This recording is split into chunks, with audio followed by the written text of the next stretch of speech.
মামুন সাহেবের সাথে আমার কিছু কথা ছিল, জানি না ওই কথা হয় কিনা। হেফাজতে ইসলাম বাংলাদেশ এই বাংলাদেশের ইতিহাসে সবচাইতে বড় দল, ঠিক কিনা বলো? ডক্টর ইউনূস রাজনৈতিক দলের সাথে, রাজনৈতিক নেতার সাথে মত বিনিময় করবেন। আমি জিজ্ঞাসা করতে চাই, হেফাজতে ইসলামের মহাসচিব সেখানে কেন যাবেন?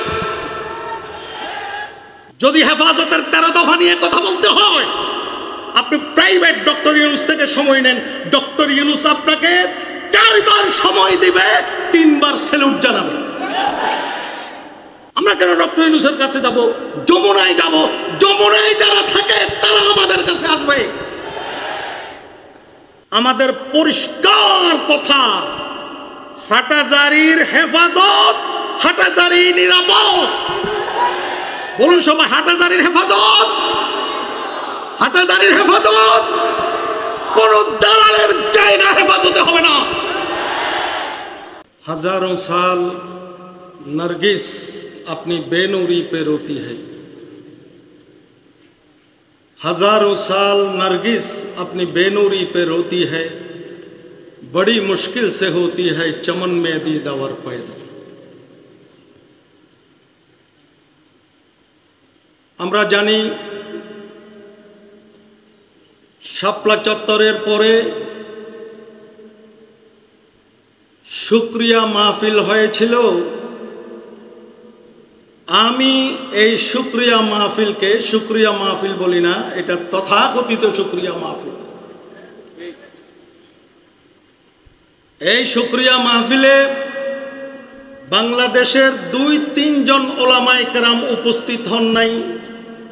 এর মধ্যে একজন আপোষহীন নেতা, সংগ্রামী নেতা, যার জীবনী আমরা আজকে আলোচনা করার জন্য উপস্থিত হয়েছি, আল্লামা জুনায়েদ বাবনগরী রহমতুল্লাহ তাআলা, আল্লামা আহমদ শফি রহমতুল্লাহ তাআলা আলাই। শুকরিয়া মাহফিলে যাওয়ার জন্য জুনায়েদ বাবনগরীকে বলেছিলেন, আমার মাধ্যমে দাওয়াত দিয়েছিলেন। আমি জুনায়েদ বাবনগরী রহমতুল্লাহ আলাইকে টেলিফোন করে বলেছিলাম, হুজুর আপনার সাথে জরুরি কথা আছে। হুজুর বললেন রাত 12টার পরে আসেন।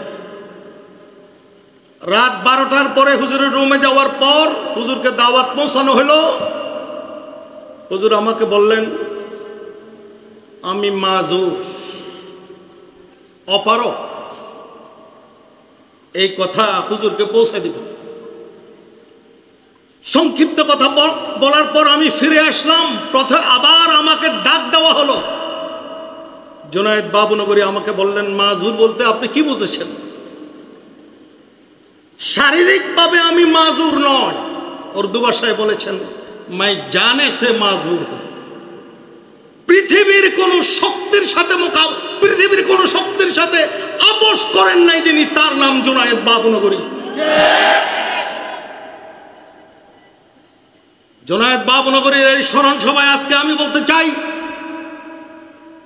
জুনায়েদ বাবনগরী স্বাভাবিকভাবে মৃত্যুবরণ করেন নাই, তাকে হত্যা করা হয়েছে।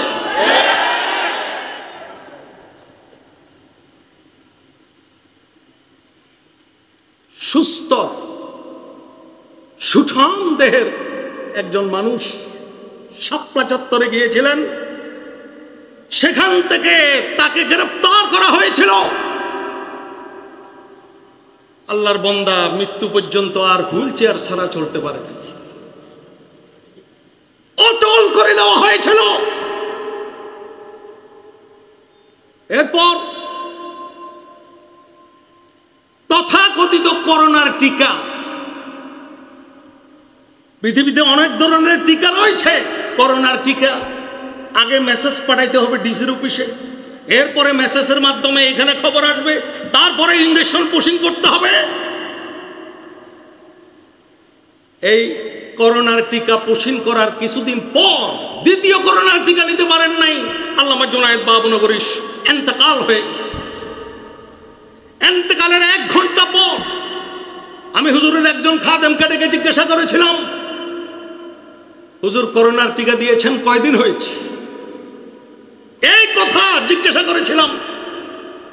এরপর আমি দুপুরে খানা খেতে বসেছি, ওসি রফিক আমাকে ফোন করে বলেছেন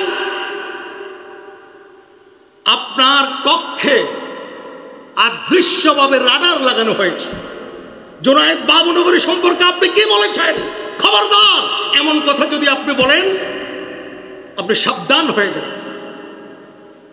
এই জন্য আমরা বলতে পারি জুনায়েদ বাবুনগরী স্বাভাবিক মৃত্যুবরণ করেন নাই, তাকে হত্যা করা হয়েছে।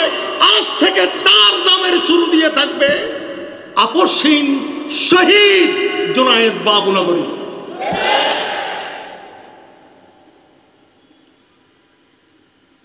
আজিজ তালেবুল ইলম,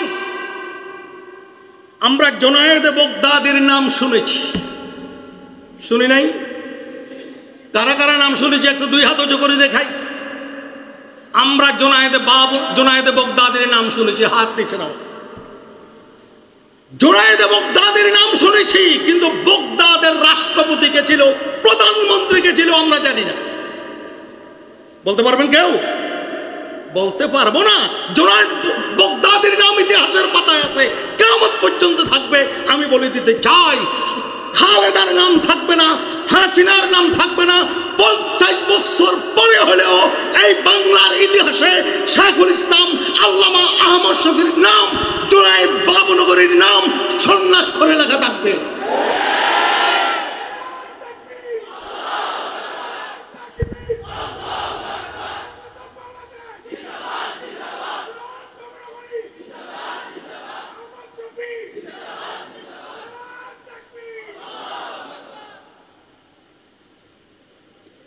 জনাব মামুন সাহেবের বড় ভাই মাহফুজ সাহেব আমার বন্ধু, আমি দারুম দেওবন্দ একসাথে লেখাপড়া করেছি।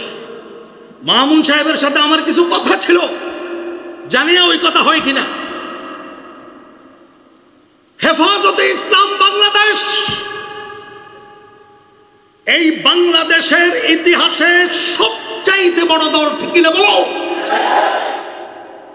বিএনপির চাইতে বড়, জামাতের চাইতে বড়, আওয়ামী লীগের চাইতে বড়, বাংলাদেশের যতগুলি রাজনৈতিক অরাজনৈতিক দল আছে সবচাইতে বড় দলের নাম, সবচাইতে বড় দলের নাম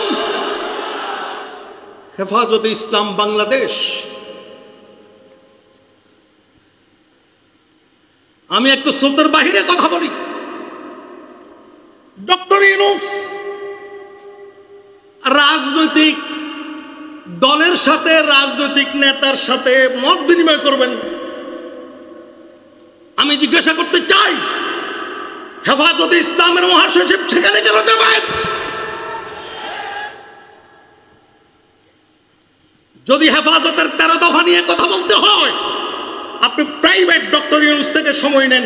ডক্টর ইউনূস আপনাকে 4 বার সময় দিবে, 3 বার স্যালুট জানাবে। আমরা কেন ডক্টর ইউনূসের কাছে যাব? যমুনায় যাব, যমুনায় যারা থাকে তারা আমাদের কাছে আসবে।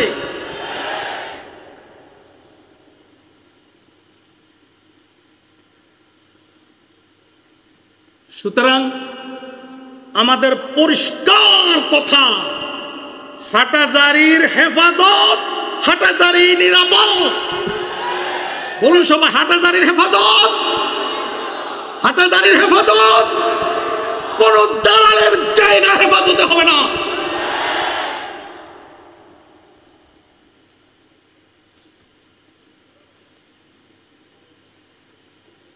আমাকে একজন বলেছেন বর্তমান প্রেক্ষাপট নিয়ে কথা বলার জন্য। আমি বর্তমান প্রেক্ষাপট নিয়ে কিভাবে কতটুকু কথা বলব?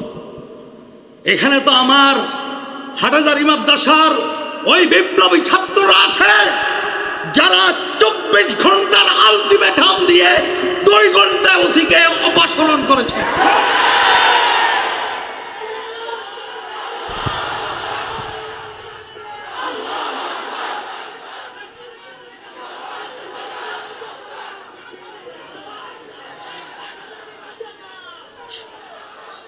সুতরাং ওসি নয়, এসপি নয়, মন্ত্রী নয়, রাষ্ট্র পরিচালনা করতে হলে হাটাজারির সাথে পরামর্শ করতে হবে।